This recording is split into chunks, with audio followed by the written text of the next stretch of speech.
Hello viewers, welcome back from that short break. You're watching QTV, the Gambia's first private TV station, and we are broadcasting from our studios here on Kairaba Avenue. We are also on Q Radio on 103.3 and streaming live at Facebook and YouTube on at QTV Gambia. This is the election night as voting have closed across all the polling stations in the country, and we're here to bring you all the results and analysis as far as this final phase of the electoral cycle is concerned, which is the mayoral and area councils chairman elections here in the country. As you have been following developments, today Gambians went to the polls to vote for their mayors and area council across the 8 councils in the country. I'm here in the studio with my colleagues, Ansumane Eso Nyasi, Julden Jai, and of course Loli M. Kamara is around together with Ibrahim Bande and Hadi Koli, who will be helping us to translate some of the things we discuss here in the local languages. Gentlemen and ladies and gentlemen, welcome back from that short break. A quick one, but also later we'll be joined by other guests, including Mar Nyang, who has been very busy as far as election observation is concerned, not only in the Gambia, but outside the country. He's been crossing the world, observing elections. So he'll be here to share with us, what they have observed in today's voting. And of course, what are they anticipating as far as these elections is concerned. So we will just try to look back at the 2018 mayor and area councils elections, which we saw UDP won by 7/8. They lost only 1 seat, which was in Kuntawur area council, which was won by GDC, Sehu Jawara, who, as I mentioned, later cross-carpeted to NPP, and he's seeking the election under the National People's Party in this election. Balde, I'm saying Balde again. Julde and Esu, just earlier on. Again? Yes, just earlier on before we went on the break.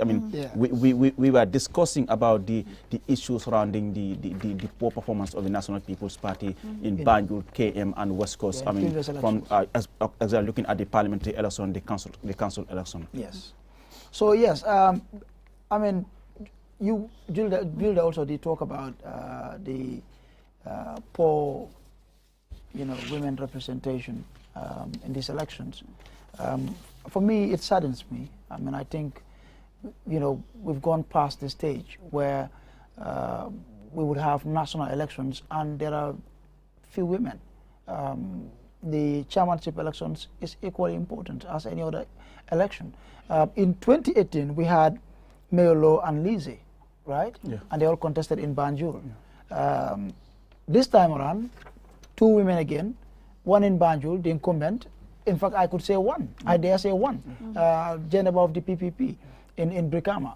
For me, I think it saddens me a lot. And this, like I said during our program the other day, it has to start from the political parties themselves. Within their parties, internally.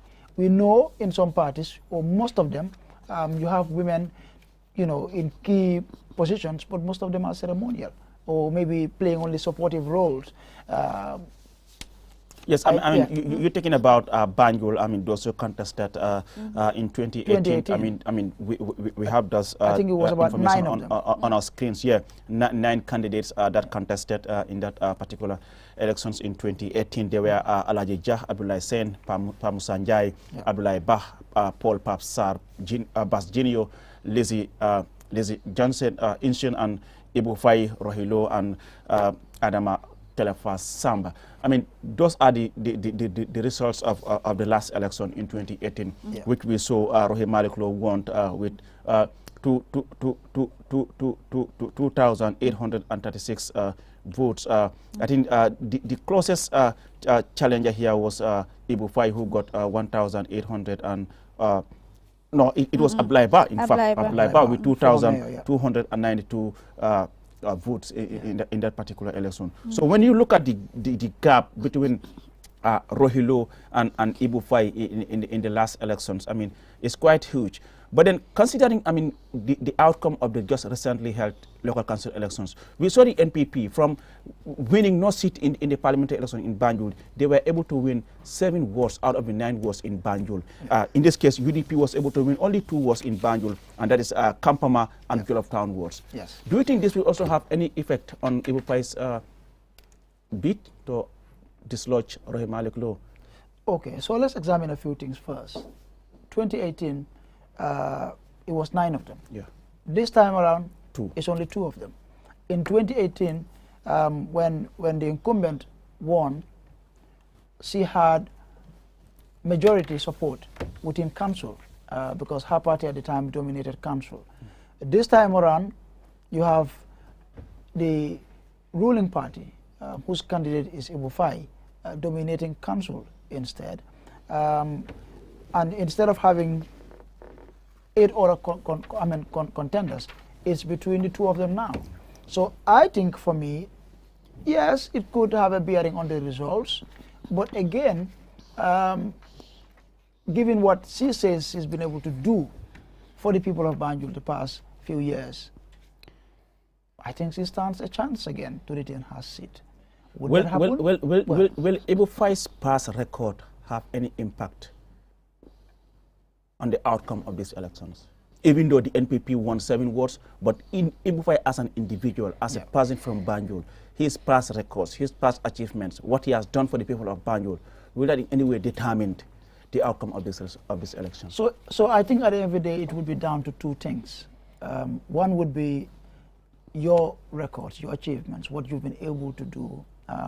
This would also come off with your competence as well, level of competence. But it is also down to how you have been able to communicate to the people in terms of selling your agenda to them. I did highlight how I think how I have been at least a little unsatisfied with how he and his campaign have struggled to put forward convincing, messages as to how they're going to help address some of the challenges that they have highlighted, that they want to address if given a chance to lead PCC. So yes, it would have a bearing on the results in some way. But again, you're looking at 2 people who went against each other in 2018, and you have them again. What has changed since then? Well, he's been a football administrator all his life, and he continued doing what he was doing. This one has had the opportunity to serve in council for at least, 4 or 5 years. So, well. Julia?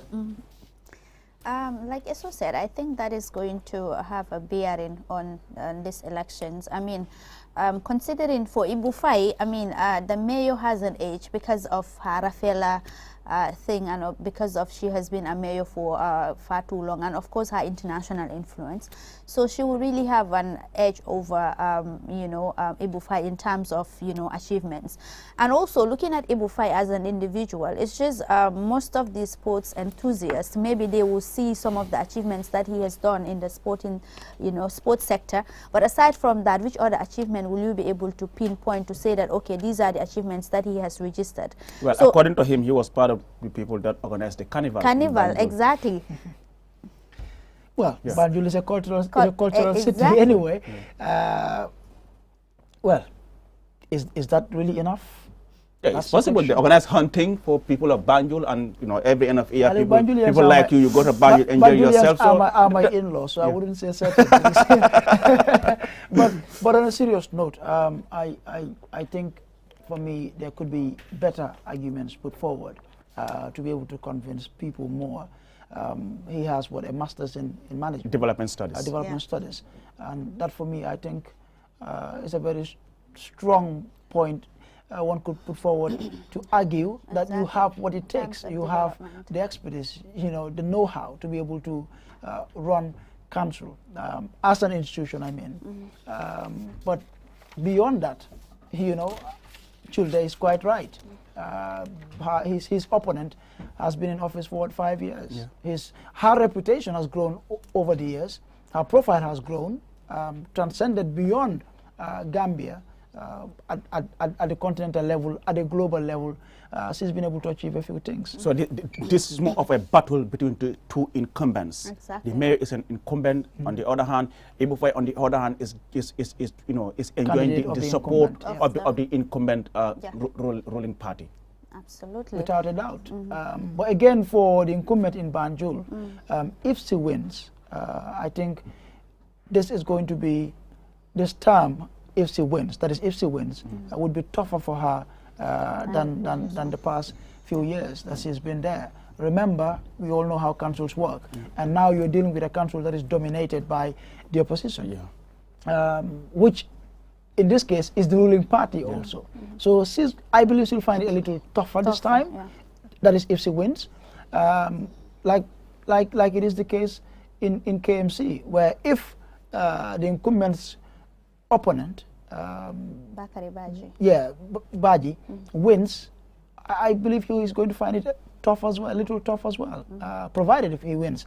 So in Banjul, I think the incumbent has an edge over her opponent. And prior to the election, I mean, we have had a lot being said about Ibufai. You know, we had him on the countdown, and then he talks about his, you know, he is knowledgeable, he is experienced, he is, you know, he has the wisdom. I remember asking him a question that people are saying, but with all what you have, the experience, the wisdom, it seems to be lacking in the way you manage Independence Stadium. Many are using the way he manages Independence Stadium as a tool, you know, to get him, you know, down by not winning this election. Do you think that will have an impact on his bid?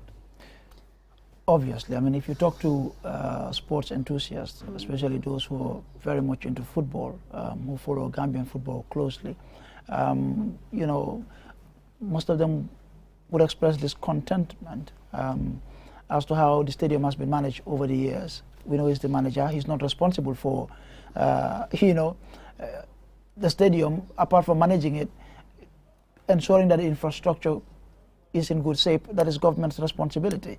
However, being the one in charge, obviously, he would take a greater chunk of the blame. And I think this is one of the points that his opponents have been using during the campaign to say, you haven't done a good job at managing the stadium, why should we entrust you with the city? And now, I mean, like you said, we've been focusing so much on the urban, where the NPP has not been doing well, even though, like I said, in the last council election, we saw them won 7 out of 9 in Banjul. But when you move down to rural Gambia, it seems the NPP is doing well. In the last council election, we saw, for example, in URR, they swept all the 12 wards they won. I mean, in CRR, I mean, also the same we have seen. In Mansa Concord, they were able to win 4, and then UDP won 6 in LRR. In Karawan, I mean, NPP swept 11 wards. I mean, UDP got only 4.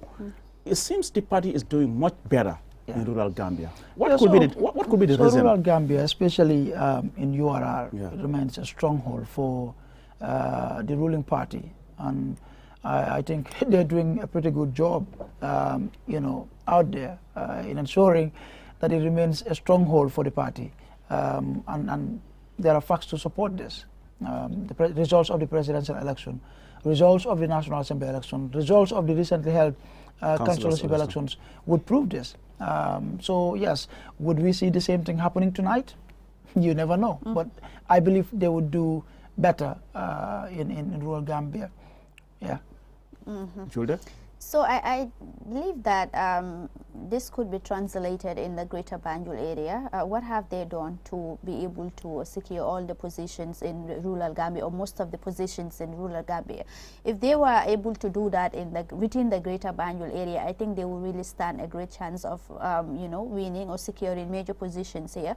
In rural Gambia, like in Basse, we've seen lots of major infrastructural development, in Wuli as well, in CRR as well. So if that development is translated, those people, perhaps that was their needs and aspirations. Perhaps they needed good road, they needed the bridge, they needed electricity, they needed water supply. For far too long, they did not get that. So if they really get that within a short period of time, I think that was the reason why they really opted for the NPP. But the people in the urban area, what are our concerns? What are the concerns? What are some of the things? What are the priority areas of the people of, you know, within the greater Banjul area? I think if politicians or political party are able to really analyze critically and come up with a solution to the problems of the people of, you know, within the greater Banjul area, they will be able to sweep the polls. And Gambia, I think there is a change now. there is a trend moving like from partisan politics, from maybe tribalism, nepotism and all that, now to a more development-oriented elections-driven results. That is what we are really seeing now in the country. Now you see that perhaps a particular president is supporting this party, but when it comes to elections, you say, no, I'm not supporting this particular party because I believe the candidate that they really put up, you know, it's not really competent or it's not really good enough. And I think that is what we really like need. There is a shift.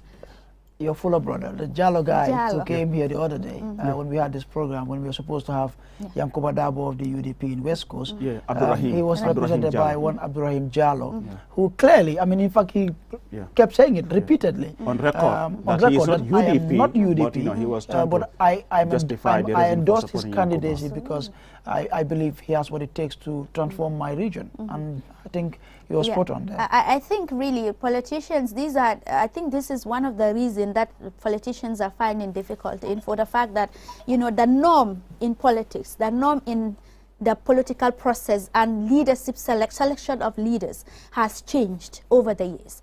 Before it was more of, okay, we are in the same party, okay, we are in the same tribe, okay, I am this and you're that, we are related, and that's it. But it has changed.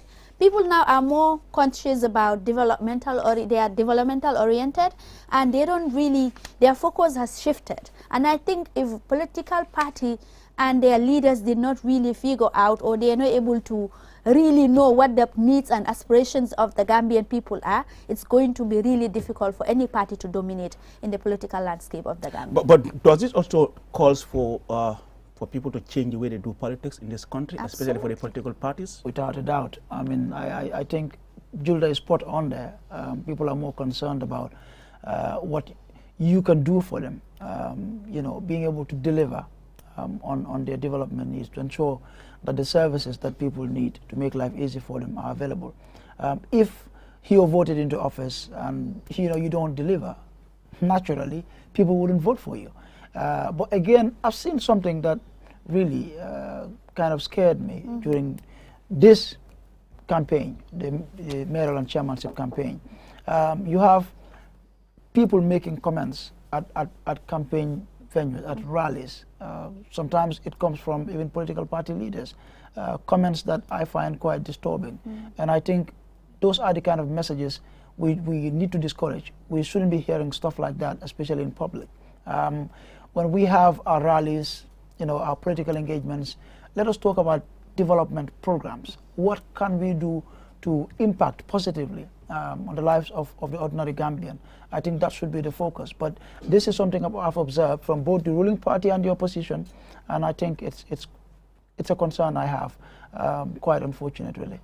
Let me just engage our colleagues here, Lolly, Balde, and Hadi Koli. Lolly, just briefly in Mandika, when you look back at the trends from the presidential election, Kana sign, Kolka Fali Nyamen, especially in the Greater Banjul area, Ngaje, NPP hasn't been doing well covering presidential election of Tambita, Ngaje in the parliamentary election.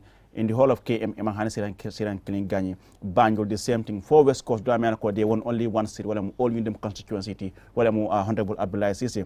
Nadaji and Nada local council election, Wofanang, the same thing, Katangaje. For example, for Banjul, in Banjul, NPP won 7 seats out of the nine wards in Banjul. But when you come to KM, Ward Saba, you are the Mali Ganya, Walamu, Depakonda, London Corner, and in Bates Water. But the remaining 15 will be UDP Wale Ganya. When it comes to Brikama as well, Brikama the same thing. NPP won only 2 wards. Walamu Kafutani Giboro was it. But the remaining 15 be UDP Ganya, and then the other 7 was will be independent. Near Gamela Politico Bidakanya, and NPP, the fate of NPP. Yamuna Karanje. Abaraka bake alium ba fula jibe lale monong silam felenti murutale tumomina ngo fonyande ngotadro hani bi kacha kono be fanukanne mimbe dending carte fa wala kol wonyini karo kumata bakele aliu ni ajube molka carte fay dalilo lekam andu molka carte fay pour ye fali ngosoto molka carte fay pour nyaato ta kolla yirwa kolla ye carte fay signa killing dalilo mi yatina ya fay image ya fay signa fula dalilol mi yata na ya fay image silanji ko be la falal jikobe la fala adu aboko wala be keri nyin tembenna aboko mol jikila tetale aboko mol ye men haymanu mol ye mirol min soto andu mol ye min lafo min soto surtout man sa kunna min be siri nyin tembenna aboko amam futa ya hammedam ni sidula ke molon sa fo no tallulo be mankeri ne wala daso toto bakel But in rural Gambia, Bolankono, NPP is doing well. So what is the difference? Muna difference between the rural and in Tendala and Santo. Exactly. How fana mu fena de miyalon ko korositalo mol milbe Tendala ila la fikol ani mol milbe Santo la la fikol buka ke kelenti. Andu ila sulol fana ka fatal. Tumando minul be Santo to la to la sulol be kala minti baka wala mu jioti courant ani jata kendi ala fannal andu ni sanji dandan ko do ngajele ko de man sakunda e kata ko ke surtout na jata kendi ala bunda dal ka joran samba je mel boko ambulance sol mel boko ka silol dada mel boko ka jiol di la ka courant di sila ni to la sula ko because na moy nga moy ko ni je muskono mal lafta tala fa loktano ra ka kole sila wosatel to ni ambulance odi foyta mo la hajo jar wodo ni on la hajo jar ni carte fa wona tay ba fleta mo haji jara mo rolde ibela carte escalal ya dilen Marcel te damento ni Marcel loje wodo wamu kukilene mi alon ko ye ma ko ya nim fula nyona te ko nkali aje ngani tunkun kilon lwal nin carte fay nala sita nan ko te kembe min kala wolbe tambila ni ibela lalde kantu ye ma ko lel ye la haji folol tambindiye même musilo ta du ngaje silol data wo tundol tola ambulance sol dita jele kol keta jele wodo nin carte fay o sita wolte hakkel flas tola fan ka carte fay mola mi anko wala be ma ko ka wala bi jede woto Tendala fala ni nata je na sula kol man ke kilin janka fole ko balwo da ba kole yarine kol bebe kole yarine man sakunda an kam blocho di man sakunda nyanta kato kala le nyin kol fali man sakunda te so jamala miroto man sakunda dal sula tamilla wala la fi kol mi minta man timmano hanibi alu na jeroto Balde what's your take? I mean Sandari, I mean the way things have changed bila president election or we came to the parliamentary election, I mean an area councillors election like I asked Loli in the parliamentary election NPP for example they didn't do well. UDP dominated Banjul, KM, West Coast region, and of course some parts of the rural Gambia. While NPP is doing much better. Sandari had rural Gambia. And what do you learn from this as far as politics is concerned and these two giants, the NPP and UDP, are concerned? No why was it aliyo ajarama loli ankare ajarama ko yewtanda en dong chedde.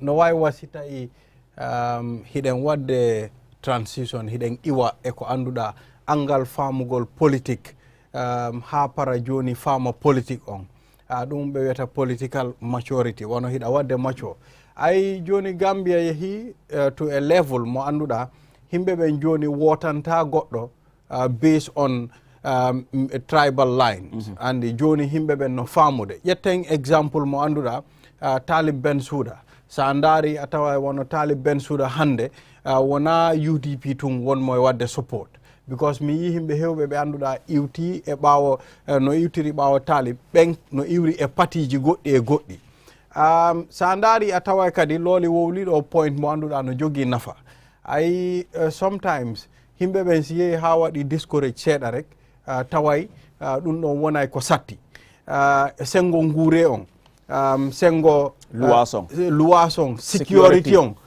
ɗiɗo fof ko piiji ɗi annduɗa no fota ndarede aliou amemi point jogiɗo nafa mi sikki si tawi président Adama Barrow e laamu makko ngum fof no ndarude oɗo programme hiɓe foti yahude back to the drawing board ɓeyna ko honɗum waɗi gila o National Assembly election on ari min wawani heɓude ɗeɗo julle min wawani heɓude ɗum e ɗum te komi wonno hedde ga mi heɓuno ɗum so no wawi wasita himɓe ɓen oɗo wattu joni mi sikki Gambia no wadde macco e politique ha para politique on no yara yeeso hedde URR hedde base maɗum dowri ndin mbiɗo wawma wide sa yi ha joni ɓe wina hedde ton mi sikki ko looli wowli kon kadi ko ɗum ɗon mi wowlata ha joni ɓe annduɗa heɓatano courant hiɓe heɓude joni courant 24/7 te noon kadi on tawi kadi no ton that relation maybe hoorejo leydi ndin ko sera ɗo iwi anndi so no wawi wa si tawi hoorejo leydi fi liɓamo ko iwi ton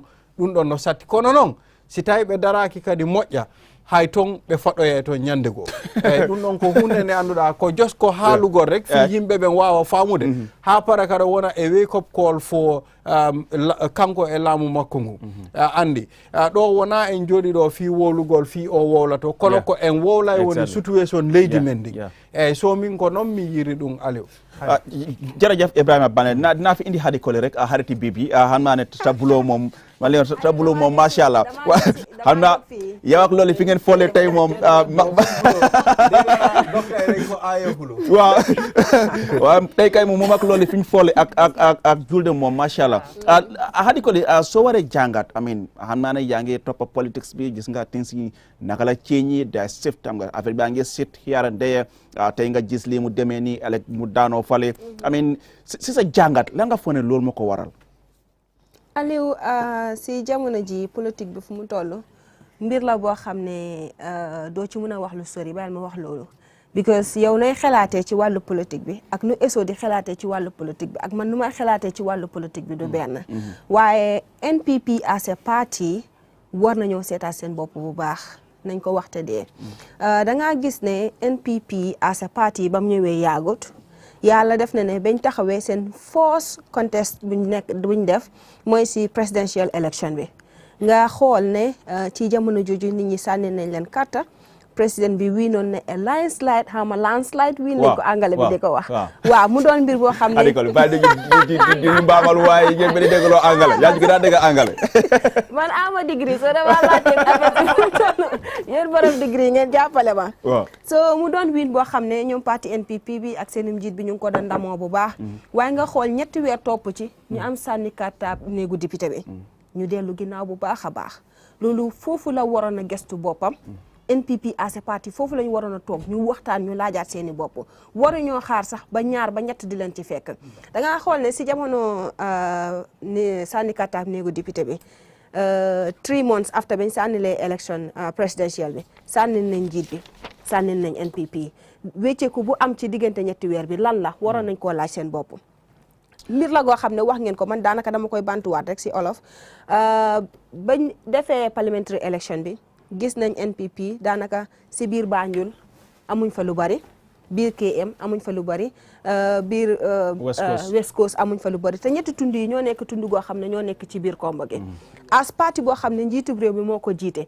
boo déggee ngañ maa si fuñ koy séntu mooy dëkk yu nekk ci taax bi wala tund yoo xam ne ñoo nekk ci taax bi surtout ma Banjul boo xam ne foofu la bureau bi nekk ak ñi nga xam ne ñooñu la nekk di liggéeyal liggéey bi foofu la daanaka wala buy commencé foofu la moo commencé boo demee ba am si ñetti tund yooyu dellu ginnaaw rek as nguuru ak parti boo xam ne moo jiite yow sa jëm kanam mu ngi am ab dellu ginnaaw so loolu waroon nañ ko gestu bu baax a baax ñu jéem a dugg ci biir askan wi waxtaan ak ñoom xam lan mooy seen i mbébét lan moo tax dellu ginnaaw bi mu am njiit boo déggee ñu ne njiit askan wi nga fa nekkal yow da nga war a ubbeeku gis nañ seen candidate bi di Bakary Badji mu ngi ko wax si time nomination am bi mu ne soo gisee moom mu bëgg a taxaw KM mooy dafa bëgg a jëflante ak nit ñi because moom dafa xam waa KM dañ ko xam soo da ngaa gis ne moom buntam bi always dafa ubbeeku pour waa KM soo yow mi nga xam ne yaa jiite réew sa buntu dafa war a ubbeeku pour askan wi surtout ma ci foo xam ne foofu la sa bureau bi nekk muy Banjul soo waroon na moom waxtaan ak nit ñi bu fekkee ne moom sax mënut a dem mu yónnee xam nga ñu jëflanteeg nit ñi waxtaan xool lan moo nekk seen jafe-jafe soo man li ma yaakaar ne looloo tax nit ñi sànni luñ parti NPP bi benn mun naa doon seen nit ñoo xam ne ñooñu la ñu taxawal. Thank you so much, Hadi Kole. Well, viewers, we will just go with a short break, and when we return, I will be joined on the program by. Okay. We understand now. The chairman of the Independent Electoral Commission is seated. Probably he is about to start announcing the results. But then we will also be joined on the program by two gentlemen, Mar Nyang and Mohammed Esba from the Election Watch, just to discuss what they have been observing during the day. I mean, as far as the voting process is concerned, because we know, I mean, election observers also plays a crucial role. Let's go. I, Edward Jai, Chairman of the Independent Electoral Commission, hereby give notice that the total number of votes given to each candidate in the mayoral election of 28th May 2023 for Banjul City Council is as follows. Ibufai NPP 6,992 votes, 6992. Royatulo UDP 8,209 votes, 8299. There were no invalid votes. Results were certified by Suleiman Diouf, returning officer in the Banjul administrative area. These results were witnessed and endorsed by Modu Esar, agent of UDP, Dr. Demba Savali, agent for NPP, Lamin Jamba Jame, agent for NPP, and Jetu Jallo, agent for GFA. Having received the highest number of votes in the Banjul City Council's mayoral election of 28th May 2023, Rohiyatulo has been duly elected as mayor of Banjul City Council. The date 28th May 2023, signed Ali Wanjai. Thank you.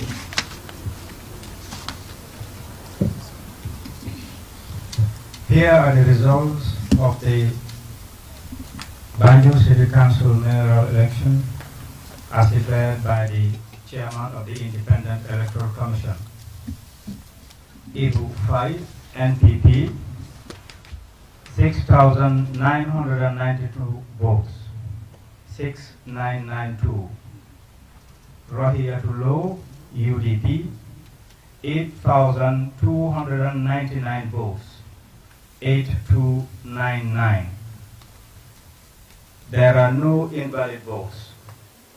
The results were certified by Suleiman Diouf, returning officer in the Banjul administrative area.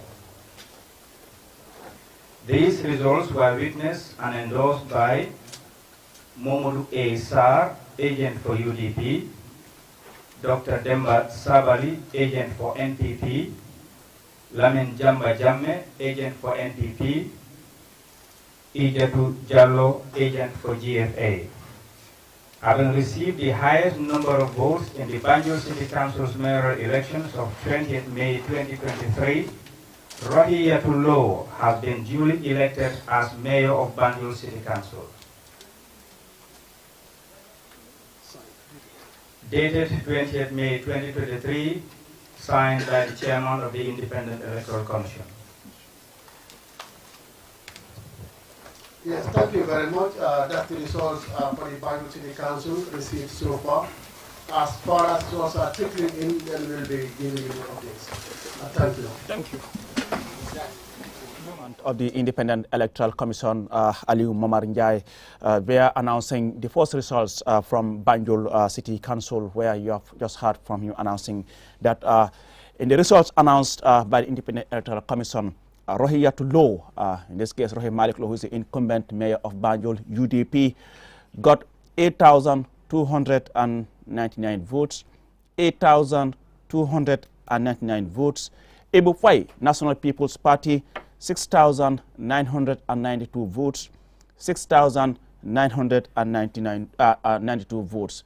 As such, Rohi Lo is duly elected as mayor of Banjul. As you are seeing on the screens, that's the results. I mean, so we will now hand over to the translators, Hadi Kole and team to do the same.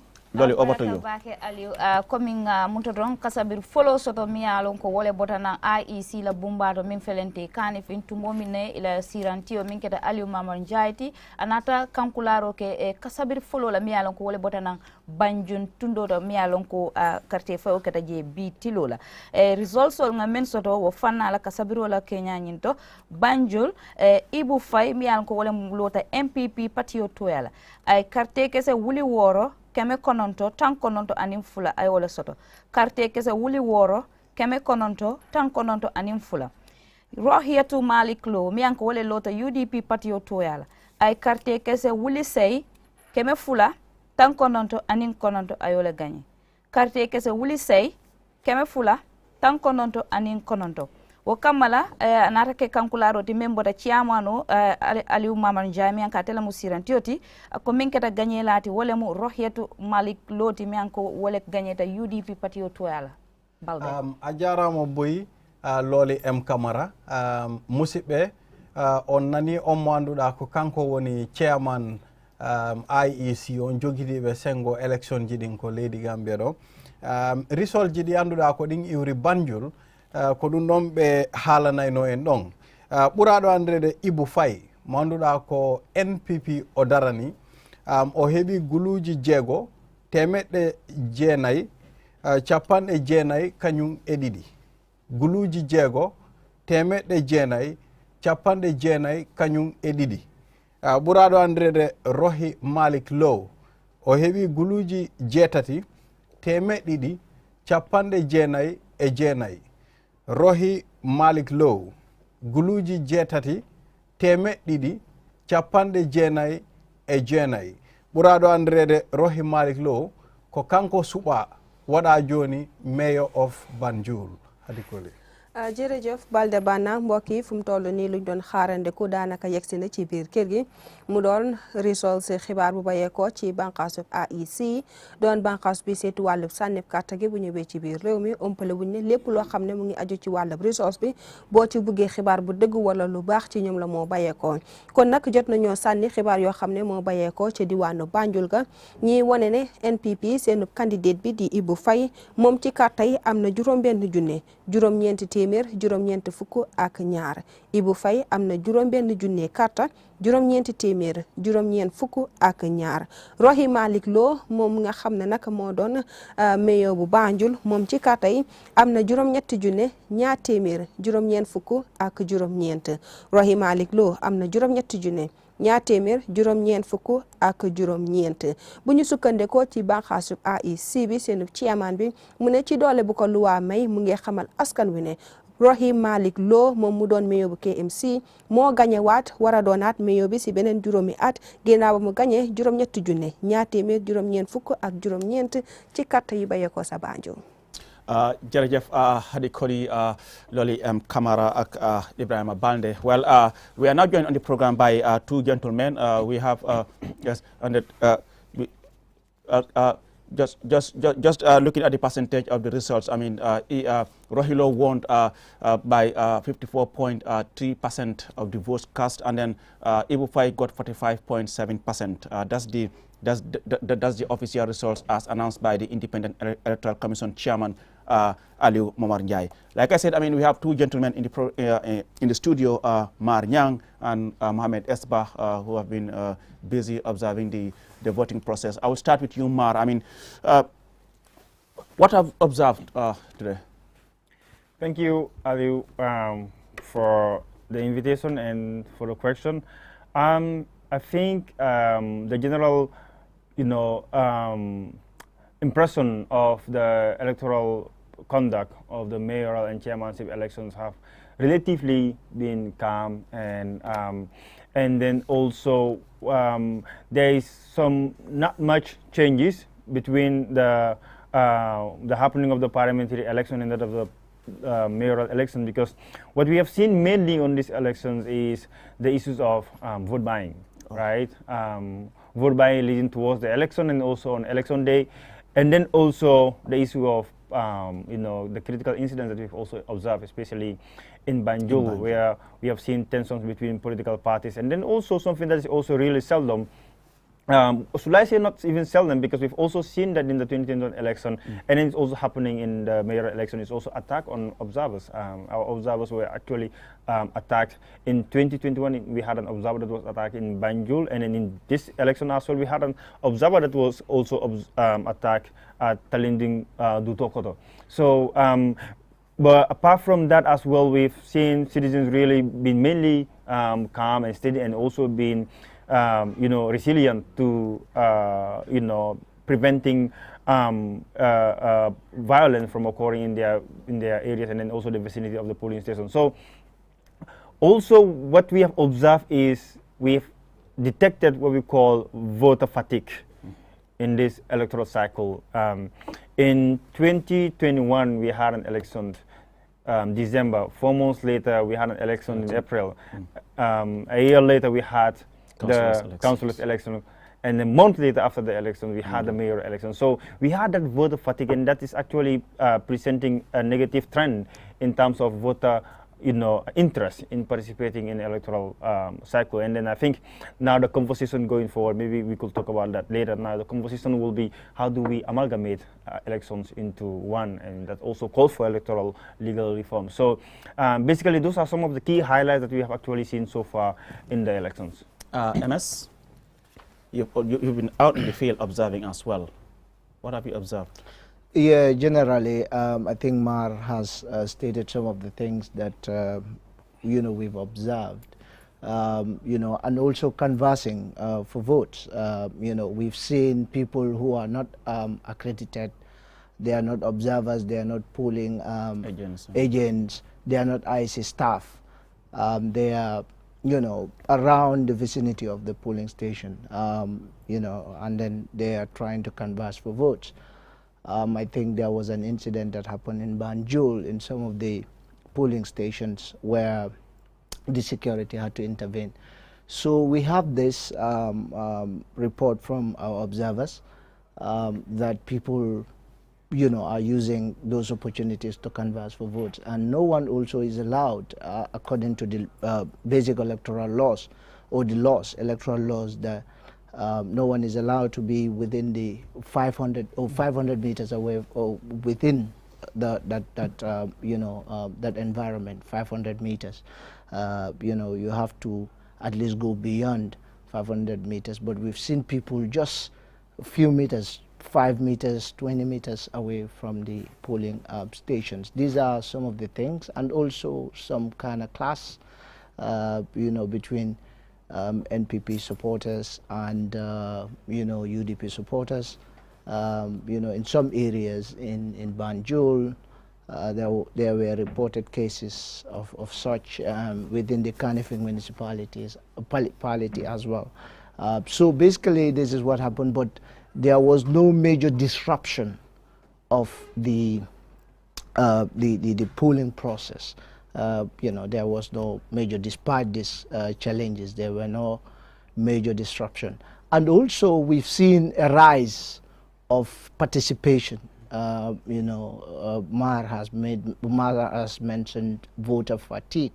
I think it is important to note that, people are voting, constantly, like for instance the presidential elections, parliamentary as well as the councillors elections, and we've seen the voter turnout for the councillor elections was so low, but we've seen a rise of participation. So this means that people are more interested in the mayoral and chairperson's elections than the councillorship election. So basically, these are some of the observations that we've seen, generally. And during your dismissal observing, what do you look out for? What do you pay attention to as far as the process is concerned? So we had two deployments. We have what we call the LTOs, who are the long-term observers that observe the pre-election environment heading towards the elections. And the long-term observers actually look at the general environment, how calm the general political environment is. And we also look at the presence of security officers during political campaigns. And then also during campaigns, we also do record what are some of the statements that are being used. And these are some of the things that we also really reported in our pre-election report that was released yesterday. During campaigns, what type of messages are being sent out there by political parties, leaders, or their supporters during campaign periods. And then also if there are any tensions during this political campaign. But most importantly as well, one of the interesting things that we also really detect, or should I say measure in our observation, is what we call ASR, which is abuse of state resources, right? How, people, or should I say public officials, use state resources for political propaganda, which we have been reporting from 2021, 2020, and unfortunately for the mayoral election as well, we have seen that being persistent in our political space, where ministers leave their office during working hours, and then also using government vehicles fueled by taxpayers' monies and then campaigning. That is really prohibited in under our Elections Act, because I believe Section 91 of the Elections Act did say that you cannot actually use government property for political propaganda. So that's also one of the things that we have in our labs, is to ensure that there's compliance and also regulation to ensure that political, should I say, government officials do not use public resources. I mean, in 2021, when we started putting this out, we've seen changes where the president actually was using NPP2 and NPP1 for political campaign, right? And then we commended that. And then also, in some instances, he uses private security, right? Even though the state could actually provide security. But then we have seen ministers continuously using, state resources for political propaganda. That's prohibited and also illegal in our law. So those are some of the things that we also look at in our pre-election observations. But then also, on election day, we have another data collection methodology that is totally different from that of the pre-election observation. So with this one, we look at the arrival. We have the checklist is actually divided into different parts. We have arrival, right? Okay. We measure the time at which the IEC officials are supposed they actually at the polling station, because voting starts at 8 a.m. Yeah, but IEC officials are supposed to be there before 8. At least an hour before. Exactly, and they have to present the materials to party officials and then election observers to present and then show the observers and the party officials that the ballot drums are empty and they are sealed in their presence, and then also they count the total number of marble stones that are there, and then also we do look at the setup. How is the voting compartment set up? Is it accessible to persons with disabilities, or is it accessible in a manner that allows people to vote in secret, right? And then we also do look at the voting process, right? Whether what the election guide did mention. There are regulations as to how a person is given presenting their voter's card was being cross-checked on the voter roll, given a marble, before giving a marble, have their finger, like I have on my left finger, dip into the indelible ink, and then given a marble stone. And then also party agents cross-checking whether that person is accredited to vote. So we also do look at that, and then also the voting process, whether it closes on time. I don't want to bore you with so much. But it's important people know exactly what you look out for when you're on these missions. So we also do look at the voting process, right? Whether during the voting process there are any disruption of the voting process, right? Which in the intro of my during the intro of my conversation, I did mention how our observers were actually active. So this actually happened during the voting process. So we did also look at whether there are party officials or individuals around the vicinity of the polling stations inducing voters to vote for their political party, and then whether there are enough security personnel present at the polling stations to protect IEC officials, but also protect the voters to vote safely, and then also leave the polling station safely. And then also we also do look at critical incidents, right? Whether there are any political talks, we call them, right? In other countries, you have what we call political talks. If politicians know that they are losing, or they are going to lose election in this particular polling station or constituency, they will send in what we call political talks that are individual citizens, and then disrupt the voting process, right? It happens in some countries within the West Africa. Exactly. And we also do look whether that happens. Unfortunately for us, we do not see that happening, and I think we have to commend the IEC and security officials for that. And then also we look at the closing. So part of the election regulations, voting closes at 5 p.m., right? But then also, if there's any individual or voter that are on the queue before 5 p.m., right? Even if it is 1,000 people, the voting will they'll have to vote. So we also do look at whether individual or voters that are on the queue were given the opportunity to vote or not.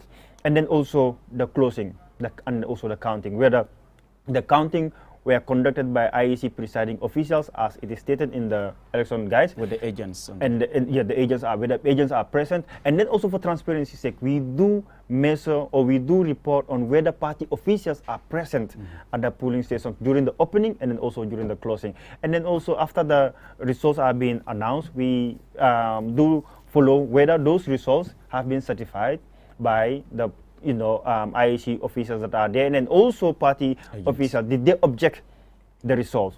And if they object, did they ask for recounting?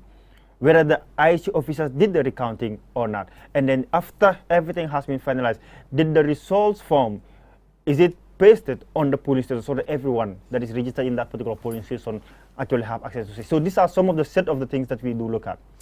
MS, earlier on you talked about the issue of people even canvassing votes on voting day, which is not allowed, I mean, by law. I mean, you also talk about the issue of class, I mean, between NPP and UDP, as we have seen, I mean, on the social media. But in your own assessment, in your own preliminary assessment of the whole process, will you say it was free and fair? The elections? Yes, preliminarily. Yeah. Generally, the because normally you give your final. Obviously, yes. Generally, the elections was free and fair. Obviously, because these are minor incidents like that will not generally disrupt the process. And also, it was tackled by the IEC wherever a reported case, is given or is announced, then the IEC will just go and then intervene through the help of the security. I think they've done a great job in addressing some of these issues. And also, we were at the situation room, and when we had this, we had to go to some of these places to see by ourselves. In ensuring that these things are addressed, but in the end it is addressed. So generally the voting is free and fair as well, and also looking at the procedures, because it's important to look at the accessibility, look at the transparency aspect of it, whether everyone is accessing the polling stations, including old women, men, including the physically challenged or the PWDs, whether there is no hitches. There are no hitches affecting the voting process, which is very key. We also observe, like, women were the people who came out massively to vote, and in young people it was so low. Like, that was some of the things that we observed, that women also came out to vote compared to the young people. So basically, generally, the voting process was free and fair, and also the security. I've seen when we went out to look, to observe, myself, I saw a lot of security out there, ensuring that the process is not disrupted by anyone. So basically, it's generally free and fair. I'll come back to you, Mar. I mean, you talk about what you have observed. You mentioned the issue of vote buying. I would just like to know, how do you know that there was vote buying?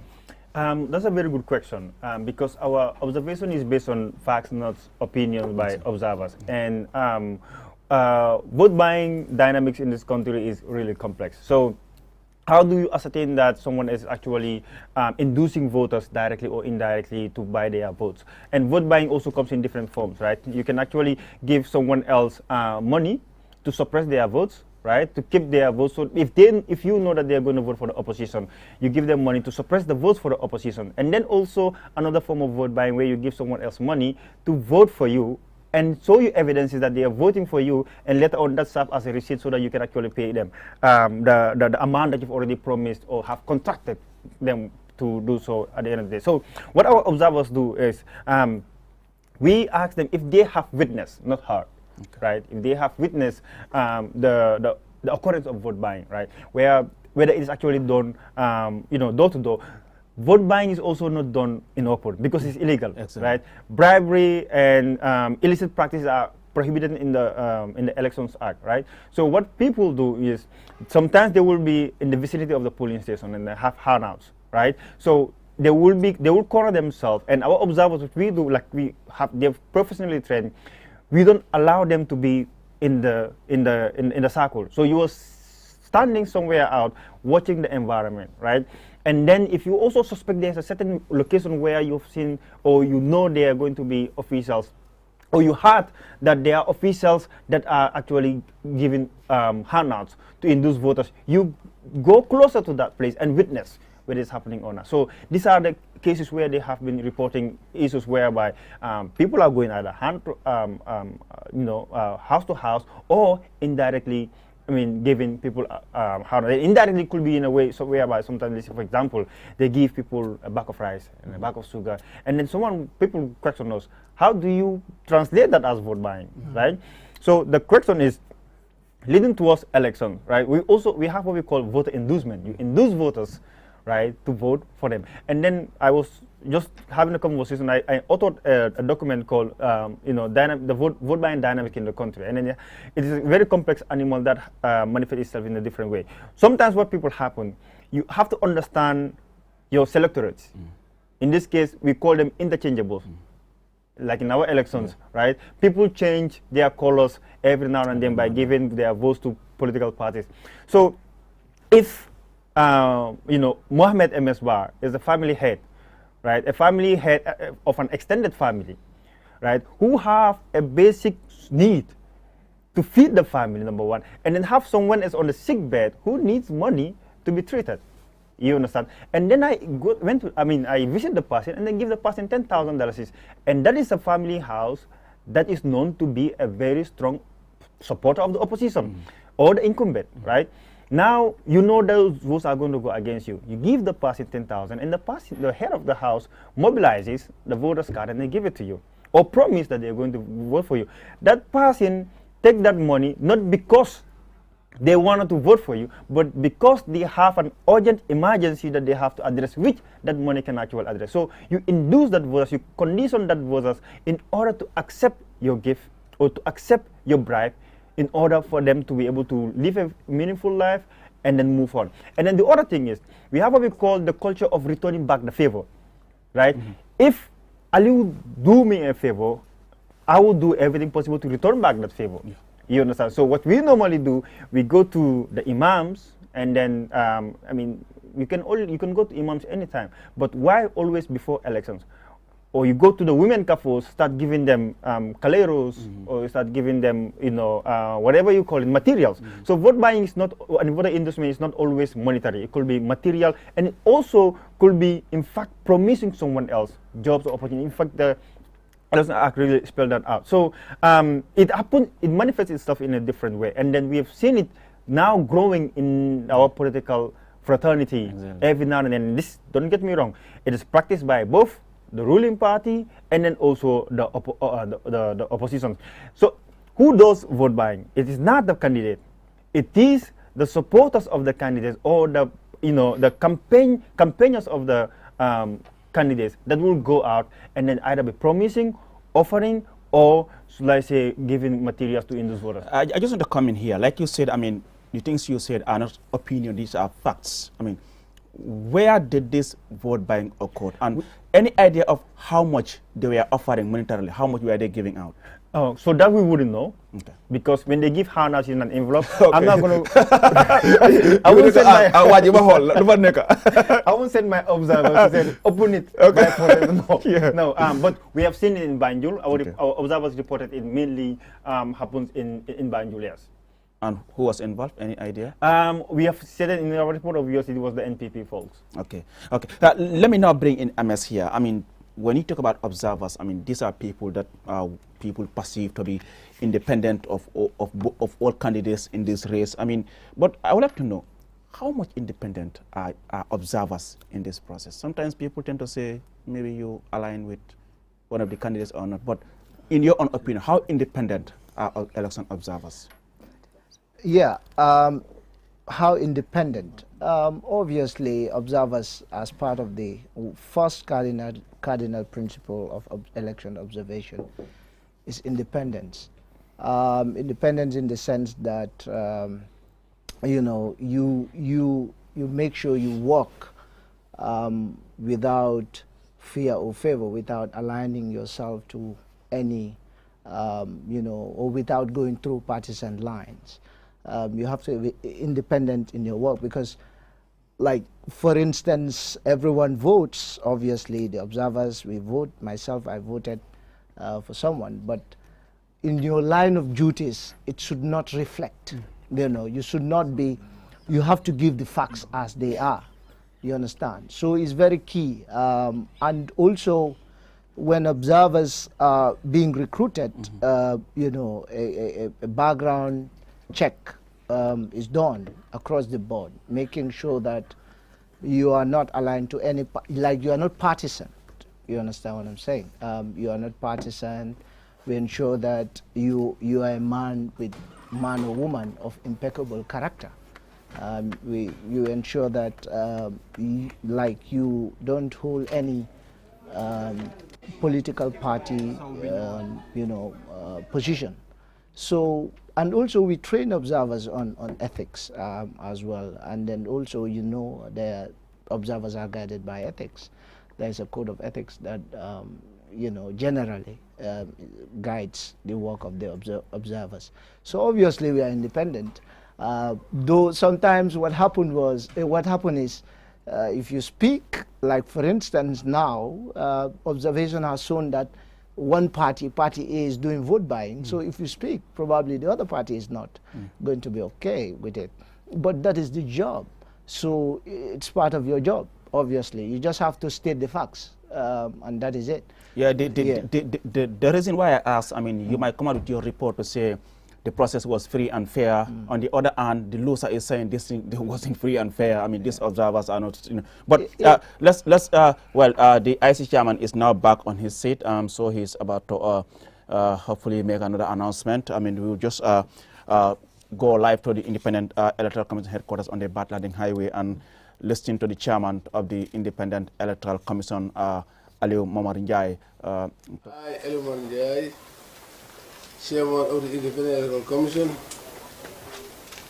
hereby give the notice that the total number of votes given to each candidate in the chairperson election of 28th May 2023, Homatango Area Council is as follows. Kebadem, NPP, 13,757 votes. 13757. Landing B Sane, UDP, 17,017 votes. 17017.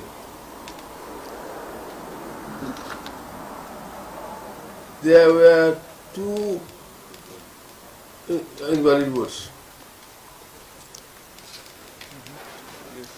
The results were certified by Lamin J. Janama, returning officer in the Matapoko area.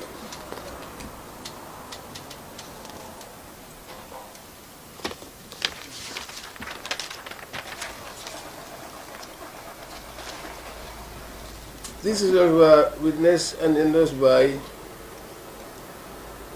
Mamadou ASR, agent for UDP, Dr. Demba Sabali, agent for NPP, Lamin Jamba Jamme, agent for NPP, Yetu Diallo, agent for GFA. Having received the highest number of votes in the Area Council chairperson election of 28th May 2023, Landing B. Sane has been duly elected as chairman for the Banjul Area Council. Dated 28th May 2023, signed Aliou Momar Njie, chairman.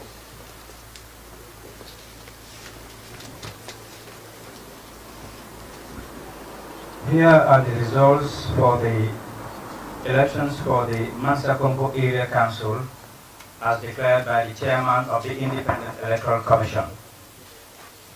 Keba A. Dem, NPP, 13,757 votes, 13757. Landing B. Sane, UDP, 17,017 votes, 17017. There were 2 invalid votes. The results were certified by Lamin J. Jadama, returning officer in the Mansa Kongo administrative area. These results were witnessed and endorsed by Momodu A. Sar, agent for UDP, Dr. Demba Sabali, agent for NPP, Lamin Jamba Jamme, agent for NPP, Ijatu Jallo, agent for GFA. Having received the highest number of votes in the Mansa Konko Area Council's chairperson's elections of 20th May 2023, Landing B. Sane has been duly elected as chairman for Mansa Konko Area Council, dated the 20th of May 2023, signed by the chairman of the Independent Electoral Commission. Okay, thank you very much, Esa, for that announcement. And we thank you for now. Thank you. Well, viewers, that's the chairman of the Independent Electoral Commission, Ali Momar Njai. They are making the announcement of the second results that have been that have emerged from the elections. As you have just heard, the chairman declared, in the Mansa Konko Area Council, NPP's Keba Dem got 13,757 votes. Keba Dem, NPP, 13,757 votes. Landing B. Sane, the incumbent chairman of the Mansa Konko Area Council, who is seeking re-election, received 17,017 votes. Landing B. Sane, UDP, 17,017 votes. As such, Landing is duly elected to serve as the chairman of the Mansa Konko Area Council after polling 55.3% of the vote cast, while Kebadem got 44.7% of the votes cast. There were 2 invalid votes. Those were the official results as announced by the chairman of the Independent Electoral Commission, Aliou Momar Jai. Over to you, Lolly and team. Abaraka bake Aliou, coming kasabirol moy nyame mi alon ko wole bota nan chairmano bulu mem musiran tioti IEC mel marta carte fo la ko la Gambia banko kanjang ay kasabirol fintindi ka wona Mansa Konko administrative area mem Mansa Konko mutadrom kumandam banko nyinti ay yitandi kode mi alon ko wole mu keba demti mi lota MPP patio toyala ay carte kese wultan anin sab wultan nin saba keme wara wula talulu ani warawula ayole soto carte kese wuli tannin saba keme warawula talulu ani warawula sidula kemo kono sidula tannani ani warawula sidula tannani ani nani tombi warawula ayole soto mi yalon ko wole mu MPP la keba demti Landim B. Sane atele lota UDP patio toyala ay carte kese wuli tanni warawula carte kese wuli tanni warawula anin tang ani warawula ay wala soto Landim B. Sane UDP patio toyala carte kese wultan ni warawula anin warawula tanni warawula ay wala soto sidula kemo kono sidula talulu anin lulu tombi saba ay wala soto memu sirantioti Independent Electoral Commission memu IEC la chairman oti ay kankularo ke ko min nata ke gagné lati wala mu Landim B. Sanati UDP patio toyala tumomina ay sidula talulu anin lulu tombi warawula gagné balde abarka bake loli M Camara musibe ko dundo iwri don ka LRR tundu Mansa Konko IEC be jonniri kibaruji di anduda gagni ben e ko jelube hebi burado andede Keba Dem mo anduda ko tong o wonite o darino Keba Dem no dari e inde NPP o hebi guluji sappo e tati temeɗɗe jeeɗiɗi capanɗe joyi kañum e jeeɗiɗi guluji sappo e tati temeɗɗe jeeɗiɗi capanɗe joyi kañum e jeeɗiɗi ko ɗum o heeɓi ɓuraɗo andirede Landing B. Sane o heeɓi guluji sappo e jeeɗiɗi kañum e sappo e jeeɗiɗi ko ɗum ɗon o heeɓi guluji sappo e jeeɗiɗi kañum e sappo e jeeɗiɗi ko ɗum ɗon o heeɓi si tawi noon ko pecce a waɗa pecce mo anduɗa kanko on Keba Dem pecce ɗe o heeɓi ɗen ko capannayyi e nayyi toɓɓe jeeɗiɗi capannayyi e nayyi toɓɓe jeeɗiɗi ɓuraɗo andirede Landim B. Sane si tawi ko e toɓɓe ɓura andirede percentage kanko ko capanɗe joyi e joyi toɓɓe tati ko ɗum o heeɓi capanɗe joyi e joyi toɓɓe tati ɓuraɗo andirede Landing B. Sane UDP ko kanko suɓa e ndun ɗon tundu woni gagné ɗon hadi koli jërëjëf Balde Banna mbokk yi bu ñu sukkandekoo ci xibaar yu bayeekoo ci banxaas bi seetu wàllub sànnib kàtta gi ci biir réew mi ñu ngi wone ne results yaa ngi bayeekoo ca diwaanu Mansakonko administrative area bi sa foofu nag ñaari candidate ñoo ko nekkoon di xëccoo muy Keba Dem ak ku ñu naan Landim bi Sané Keba Dem moom mu doon candidate bu parti NPP bi ñu ngi wone ne moom nag ci kàtta yi am na fukk ak ñetti junne juróom-ñaar téeméer juróom fukk ak juróom-ñaar Keba Dem di NPP seen candidate bi am na fukk ak ñetti junne kàtta juróom-ñaar téeméer juróom fukk ak juróom-ñaar bu ñëwee ci Landim bi Sané moom mu doon candidate bu parti UDP bi moom ci kàtta yi am na fukk ak juróom-ñaar junne fukk ak juróom-ñaar fukk ak juróom-ñaar junne fukk ak juróom-ñaar buñ ko xaymee ci téeméer bi Keba Dem moom am na ñeent fukk ak ñeent fukk toftal juróom-ñaar Landim bi Sané moom am na juróom fukk ak juróom ci téeméer bi toftal naka ñett lii moo doon xibaar bu bayeekoo ci IEC chairman bi mu ne nag ci luwa boo xam ne naka réew mi may na ko mu ngi xamal askan wi ne Landim bi Sané moom moo gagné diwaanu Mansakonko administrative area bi doon ku taxaw ci turu parti UDP bi. Jërëjëf Hari Koli Ibrahima Balde ak nga ne moo nekk Loli M Camara. Well, those are the latest results like they have just announced from Mansakonko Area Council. Just once again to remind you, Landim bi Sané got 17,017 votes, and Keba Dem of National People's Party 13,757 votes. Those are the latest results from the Independent Electoral Commission. Earlier on, we received that of Banjul, where we have seen Rohim Malik Lo, the incumbent, received 8,299 votes, 8,299 votes, and Ibu Fai of the National People's Party, 6,992 votes, 6,992 votes. Those are the results from Banjul. Such Rohim Malik is duly re-elected as mayor of Banjul. As such, Landim bi Sané is equally re-elected as chairman of the Mansakonko Area Council. As we speak, the United Democratic Party, UDP, is leading the race from the two results that we have received. Mar, just before we went with the IC chairman, I mean, you were talking about the issue of safety. I mean, of your observers. You cited the incident that happened at Talinding, Dutokoto, where some of your observers were attacked. I mean, how often do such happen?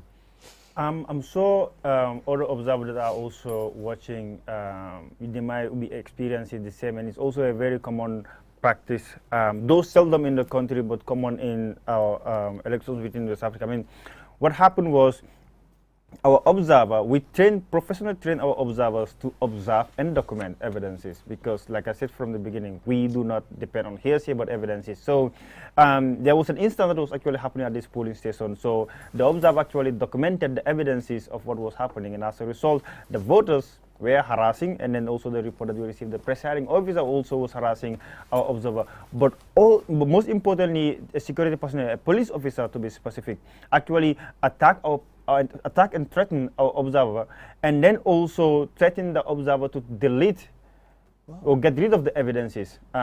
You know, so she was actually caused to delete the evidence, and then she actually ended up deleting. So we had to in fact call the observer and ask the observer to leave the police station for her own safety. Yes. So that was really unprofessional, because you know, the police was supposed to be neutral, and so they you know, calm any escalation within the police station, but they should not fuel escalation. And so the IEC also really trained presiding officers. They've also trained police officers, but it's just rather unfortunate that sometimes you have black ships of those professionals that have been trained that end up tarnishing the names of our institutions. Gentlemen, I know the conversation is very interesting, but we have to let you go. I know you have other things to do as well. MS Ba and Marian, thank you so much for coming on this election night. We appreciate your time, and your thoughts are well appreciated. Thank you so much, MS, once again, and Marian. Thank you so much for coming on the program. Well, viewers, just to remind you once again, we have so far received results from Banjul and Mansakonko Area Council. In Banjul, Rohim Malik Lo, incumbent, Bur Banjul, UDP, 8,299 votes. Rohim Malik Lo, 8,299 votes. Ibu Fai of the National People's Party, 6,000 6,992 votes, 6,992 votes. In terms of percentage, Rohey Malick Lowe got 54.3% of the votes cast, 54.3% of the votes cast, while Ibu Faye got 45.7%. 45.7% is the votes, number of votes that are the percentage as far as the results are concerned of Ibu Faye. And in Mansakonko, Landing B. Sane, the incumbent chairman of the Mansakonko Area Council, got 17,017 votes, 17,017 votes, representing 55.3% of the votes cast. Keba Dem of the National People's Party, 13,757 votes, 13,757 votes, representing 44.7%. Those are the results as duly declared by the chairman of the Independent Electoral Commission. Therefore, Rohey Malick Lowe and Landing B. Sane are duly re-elected to serve as mayor and chairman of Mansakonko Area Council and Banjul, respectively, for the next 4 years. We will go with a short break, and when we return, the discussion continues. Do stay tuned.